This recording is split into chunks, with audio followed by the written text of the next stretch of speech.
بسم اللہ الرحمن الرحیم وبہ نستعین وبعد۔ محترم ناظرین، السلام علیکم ورحمۃ اللہ وبرکاتہ۔ آج انشاءاللہ ہم لوگ دعائے قنوت سیکھیں گے، اس معنی میں کہ اس کے معانی پر اور اس میں ہم لوگ اللہ سے کیا مانگتے ہیں اس کے اوپر تھوڑا سا غور کریں گے، تاکہ اس کے ذریعے سے ہم لوگوں کو نماز میں اپنا دھیان اللہ کی طرف رکھنے میں مدد مل سکے اور ہماری نمازوں میں صحیح معنی میں خشوع پیدا ہو سکے۔ تو آئیے ہم لوگ جو ہے دعائے قنوت پر غور کرتے ہیں کہ ہم لوگ روزانہ صبح فجر کی نماز میں جو ہے ہر روز یہ دعا مانگ رہے ہیں، تو کیا مانگ رہے ہیں آخر ہم لوگ اللہ سے، اس کے اوپر ہمیں غور کرنا چاہیے۔ آئیے تو ہم لوگ سب سے پہلے اللہم اہدنی فیمن ہدیت، کیا مطلب؟ اللہم اہدنی فیمن ہدیت کا مطلب اللہم یعنی یا اللہ، اہدنی فیمن ہدیت یا اللہم اہدنا فیمن ہدیت۔ اگر جماعت کے ساتھ نماز پڑھ رہے ہیں اور روزانہ جماعت کے ساتھ ہی پڑھتے ہیں تو اللہم اہدنا ہم لوگ پڑھتے ہیں، لیکن یہاں پر لکھنے کے اعتبار سے ہم لوگوں نے وہ اللہم اہدنی لکھا ہوا ہے، تو دونوں کے معنی ہم لوگ سمجھ لیں۔ اللہم اہدنی کا مطلب ہوتا ہے اللہ مجھے ہدایت دے، اللہم اہدنا کا مطلب ہوتا ہے اللہ ہم سب کو ہدایت دے۔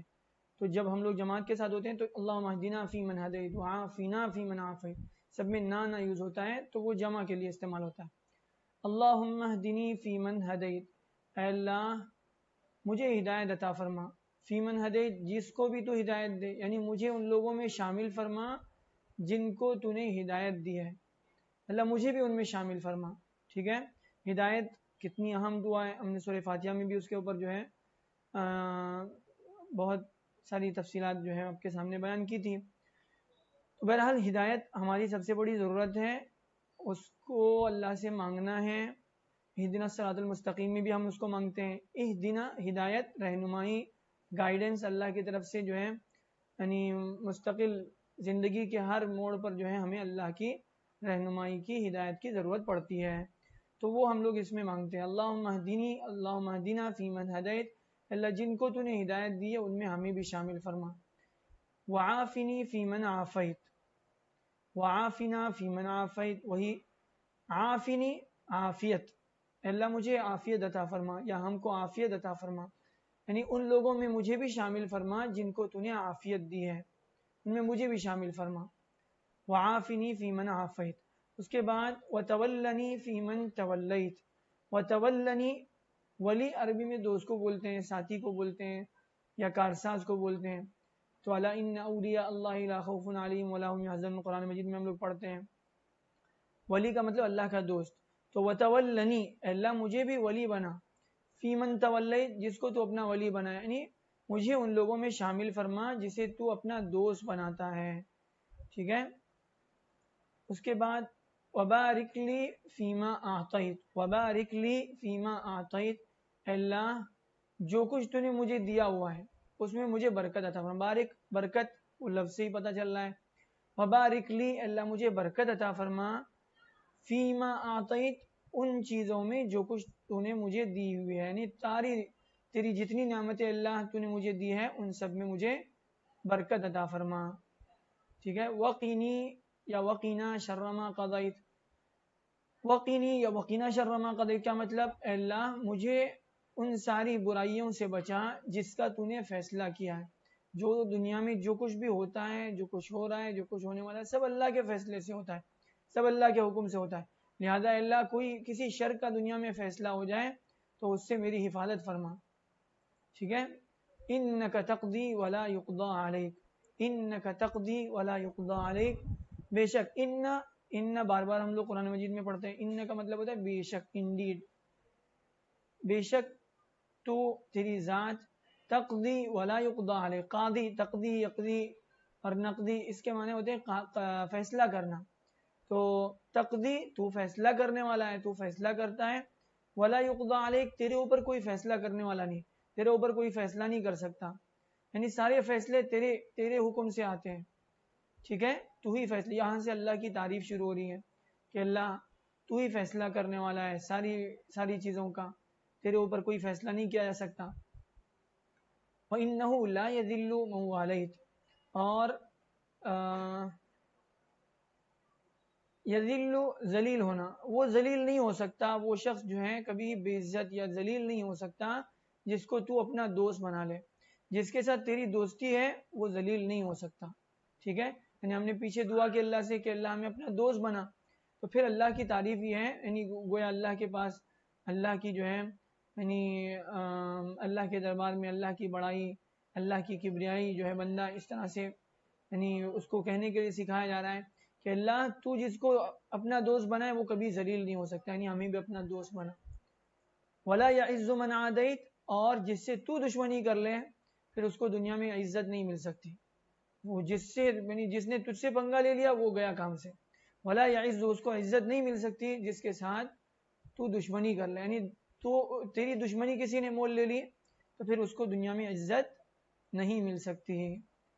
تبارکت ربنا وتعالیت، اے اللہ تیری ذات بڑی بابرکت ہے اور تیری ذات بہت بلند ہے، ہر بلندیوں کا مالک اللہ ہے، ساری بلندیاں تیرے لیے ہیں اور تیری ذات بڑی بابرکت ہے.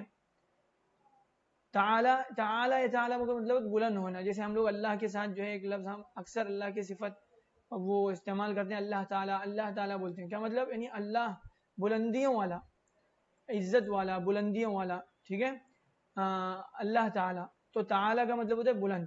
تبارکت، تیری ذات بڑی بابرکت ہے، ربنا، اے ہمارے پروردگار، ربنا یعنی وہی رب پالنے والا، پرورش کرنے والا. ربوبیت اللہ کی یہاں پر بھی آ رہی ہے، کتنی بار ہم لوگ جو ہے اللہ کی نماز میں اللہ کی ربوبیت جو ہے ہمیں یاد دلائی جاتی ہے. تبارکت، اللہ تیری ذات بڑی بابرکت ہے، اے ہمارے پروردگار، اور بڑی بلندیوں والی ہے. فلک الحمد علی ما قضیت، لہذا تو جو بھی فیصلہ کرے تیرے لیے تعریف ہے، تو جو بھی فیصلہ کرے تو تعریف کا مستحق ہے، تیرا ہی شکر ہے. فلک الحمد، لہذا تیرے لیے ہی تعریف ہے، علی ما قضیت، تو جو بھی فیصلہ کرے. قضیت، قاضی، وہی پیچھے آیا تھا، تقضی، یقضی، قضیت، یہ سب جو ہے فیصلہ کرنے کے معنی میں ہوتا ہے. لہذا تو جو بھی فیصلہ کرے تو قابل تعریف ہے. استغفرک یا نستغفرک پڑھتے ہیں تو ہم سب اللہ کے پاس استغفار کرتے ہیں.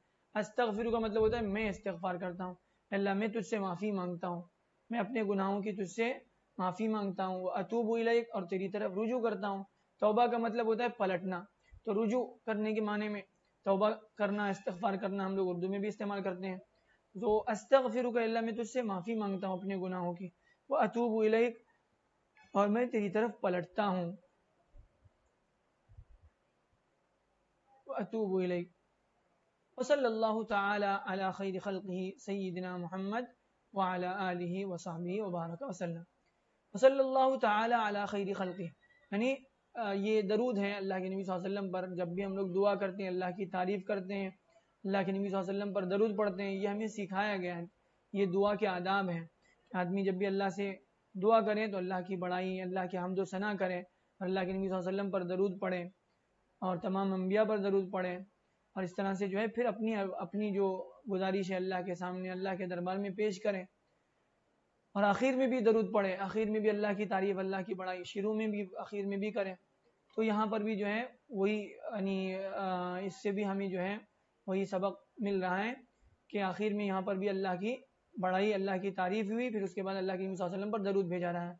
وصلی اللہ تعالی، اللہ تعالیٰ جو ہے درود نازل فرمائے، رحمت نازل فرمائے، علی خیر خلقہ، اپنی مخلوق میں سے سب سے بہترین مخلوق، اپنی مخلوق میں سب سے بہترین یعنی شخصیت کون ہے؟ وہ سیدنا، ہمارے سردار محمد صلی اللہ علیہ وسلم پر. وعلی آلہ وصحبہ وبارک وسلم، وعلی آلہ وصحبہ وبارک وسلم، اور ان کی آل پر، ان کی اہل و عیال پر، ان کی فیملی پر اللہ تعالیٰ جو ہے رحمت نازل فرمائے، برکت نازل فرمائے. ان کے صحابہ پر، اللہ کے نبی صلی اللہ علیہ وسلم کے صحابہ نے کتنی قربانیاں دی کہ ان کی وجہ سے جو ہے بعد والوں کو اللہ نے ان تک دین پہنچنے کا ذریعہ بنایا. آج ہم تک جو دین پہنچا ہے اس میں صحابہ کی بڑی قربانیاں ہیں. وعلی آلہ، لہذا اللہ کے نبی صلی اللہ علیہ وسلم کی آل جنہوں نے دین کے لیے بہت قربانیاں دی، ہم لوگ اس کا تصور بھی نہیں کر سکتے. پھر تو اللہ سے آخر میں دعا کی جا رہی ہے کہ اللہ تعالیٰ اللہ کے نبی صلی اللہ علیہ وسلم پر اللہ رحمت نازل فرمائیں، ان کی آل، ان کے اہل و عیال پر برکتیں اور رحمت نازل فرمائیں، اور پھر جو ہے ان کے صحابہ پر رحمت نازل فرمائیں. وبارک اور برکتیں بھی نازل فرمائے، وسلم اور سلامتی عطا فرمائے، سلامتی ہو۔ یہ درود شریف ہے آخر میں جو ہم لوگ دعائے قنوت میں پڑھتے ہیں۔ تو بہرحال اگر ہم لوگ یہ یعنی دعائے قنوت پورے استحضار کے ساتھ اس کے معنی پر غور کرتے ہوئے انشاءاللہ ہم لوگ نماز میں پڑھیں گے تو انشاءاللہ جو ہے ہم لوگوں کو نماز میں بڑا مزہ آئے گا۔ ہم لوگ کیا مانگ رہے یعنی اس کی وجہ سے ہماری نمازوں میں جان پیدا ہوگی، خشوع پیدا ہوگا، استحضار پیدا ہوگا۔ اللہ تعالیٰ سے دعا ہے کہ اللہ تعالیٰ جو ہے ہمیں اپنی نماز کو بہتر سے بہتر بنانے کی توفیق عطا فرمائے، اور جو کچھ ہم لوگ نماز میں پڑھتے ہیں، جو مانگتے ہیں اللہ سے، پورے استحضار کے ساتھ مانگنے کی اور پڑھنے کی توفیق عطا فرمائے۔ السلام علیکم ورحمۃ اللہ وبرکاتہ۔